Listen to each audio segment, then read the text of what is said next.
ব্যবসা করতে চাইলাম সেটাও করতে দিলেন না। বেতন বাড়ানোর কথা বললেই আপনি রেগে যান।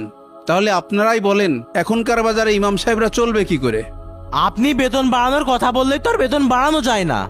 প্রতি মাসে এই মসজিদের উন্নয়নের পিছনে অনেক টাকা খরচ হয়, সেটা কি আপনি বোঝেন? হ্যাঁ ইমাম সাহেব, আমি এই মসজিদের ক্যাশিয়ার, আমি বুঝি মাসে কত টাকা খরচ হয়।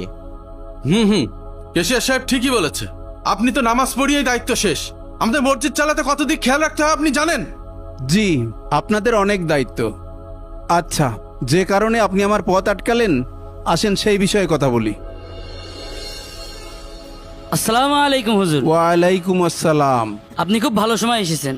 আমার একটা জরুরি কাজ পড়ে গিয়েছে, আপনি একটুখানি বসেন, আমি এখনই কাজটা সেরে আসছি। আচ্ছা আর হুজুর, যদি কাস্টমার আসে আপনি বেচা কিনা করেন। আচ্ছা, আমি দেখবানে। আপনি তো সব মালের দাম জানেন। জি